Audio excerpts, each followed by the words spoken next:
வணக்கம் மக்களே, welcome to the venture show. இன்னைக்கு நம்ம பார்க்க போறது மலையாளி ஃப்ரம் இந்தியா அப்படின்ற ஒரு மலையாள மூவியோட ரிவ்யூ. இந்த படத்துல பாத்தீங்கன்னா நிவின் பாலி தான் லீட் கேரக்டர் பிளே பண்ணிருக்காரு. அண்ட் இந்த படத்தை டிஜோ ஜோஸ் ஆண்டனி அப்படின்றவர் தான் டைரக்ட் பண்ணிருக்காரு. இதுக்கு முன்னாடி இவர் டைரக்ட் பண்ண படம் ஜனகணமன. இந்த படம் ஒரு வித்தியாசமான கோர்ட் ரூம் டிராமா, அதுலயும் ஒரு ஸ்ட்ராங்கான பொலிட்டிக்கல் கண்டென்ட்டை பேசியிருப்பாங்க. இந்த படமும் ஒரு ஸ்ட்ராங்கான பொலிட்டிக்கல் கண்டென்ட்டை பேசக்கூடிய படம் தான். பட் இதை ஒரு விதமான ஹியூமர் கலந்த ஒரு எமோஷனல் டிராமாவா பிரசன்ட் பண்ணிருக்காங்க அப்படின்னே சொல்லலாம். இந்த படத்தோட கதை அப்படின்னு பாத்தீங்கன்னா, நிவின் பாலி தன்னோட ஊர்ல அம்மா அண்ட் தங்கையோட ஒரு வீட்டுல வாழ்ந்துட்டு இருக்காரு. அந்த வீட்டை பொறுத்த வரைக்கும் நிவின் பாலியோட அம்மா தான் வந்து கம்ப்ளீட்டா டேக் கேர் பண்ணிட்டு இருப்பாரு. நிவின் பாலியை பொறுத்த வரைக்கும் அந்த ஊர்ல ஓட்டே வாங்காத ஒரு தேசிய கட்சிக்காக கேம்பெயின் பண்ணிட்டு ஜாலியா கிரிக்கெட் விளையாண்டுட்டு அண்ட் ஒரு மாதிரி தியான் ஸ்ரீனிவாசனோட சேர்ந்து சுத்திக்கிட்டு அப்படின்ற மாதிரி தன்னோட பொழுதை போக்கிட்டு இருக்காரு அப்படின்னே சொல்லலாம். இப்படிப்பட்ட ஒரு சூழ்நிலையில அந்த ஊர்ல ஒரு மிகப்பெரிய மத கலவரம் உண்டாகிறதுக்கு இவரும் தியான் ஸ்ரீனிவாசனும் காரணமாயிடுறாங்க. அதனால கொஞ்ச நாள் வெளிநாட்டுக்கு போகணும் அப்படின்ற மாதிரியான ஒரு சூழ்நிலைக்கு தள்ளப்படுறாரு. அந்த டைம்ல தான் வந்து நிவின் பாலி கல்ஃபுக்கு போறாரு.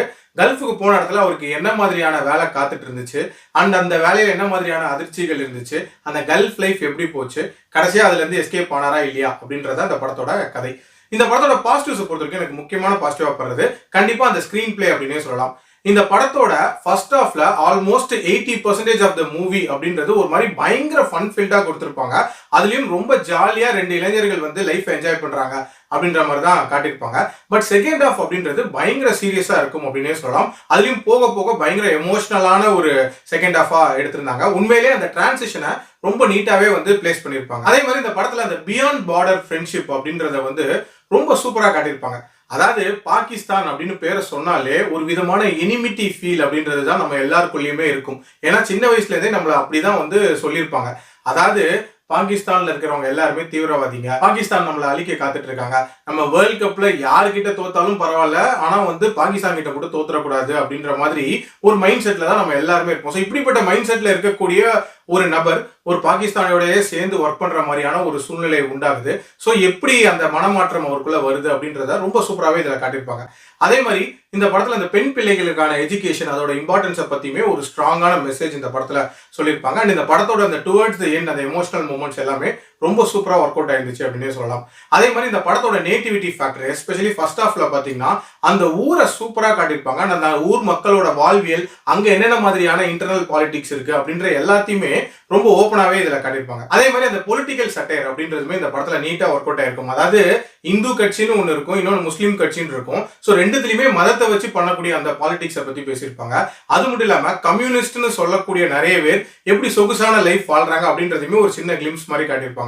ஸோ இந்த மாதிரியான விஷயங்கள் எல்லாமே இந்த படத்துல நீட்டாவே ஒர்க் அவுட் ஆயிருந்துச்சு. அதே மாதிரி இந்த படத்துல நிவின் பாலியோட பெர்ஃபார்மன்ஸ் அப்படின்றதுமே ரொம்ப ரொம்ப சூப்பரா இருந்துச்சு. அதையும் தாண்டி இதுல சப்போர்ட்டிங் கேரக்டர்ஸா நடிச்ச சில பேர் ரொம்ப நல்ல பெர்ஃபார்மன்ஸை வெளிப்படுத்திருந்தாங்க. உதாரணத்துக்கு சொல்லணும் அப்படின்னா மஞ்சு பிள்ளை நிவின் பாலியோட அம்மாவா நடிச்சிருப்பாங்க. அவங்களோட பெர்ஃபார்மன்ஸ் அப்படின்றது சான்ஸே இல்லாம இருந்துச்சு. ரொம்ப யதார்த்தமா பண்ணியிருந்தாங்க. அதே மாதிரி இந்த படத்துல இந்த ஷாகிப்னு சொல்லக்கூடிய அந்த பாகிஸ்தானி அவரோட பெர்ஃபார்மன்ஸுமே நீட்டா இருந்துச்சு அப்படின்னே சொல்லலாம். ஓவரால் ஒரு வித்தியாசமான ஒரு எமோஷனல் டிராமா அப்படின்னு நான் சொல்லுவேன்.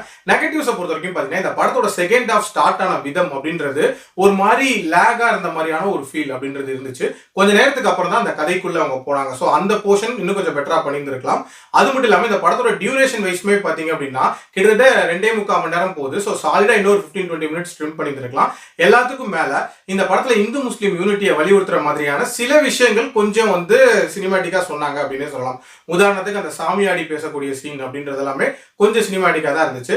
மற்றபடி இந்த படம் வந்து ஒரு தரமான படம், கண்டிப்பா ட்ரை பண்ணி பாருங்க. என்னோட ரேட்டிங் இந்த படத்துக்கு 3.5 out of 5. அடல் கண்டென்ட்லாம் இல்லை. ஸோ தாராளமா பார்க்கலாம். மீண்டும் அடுத்த விமர்சனத்தில் சந்திக்கிறேன். நன்றி, வணக்கம்.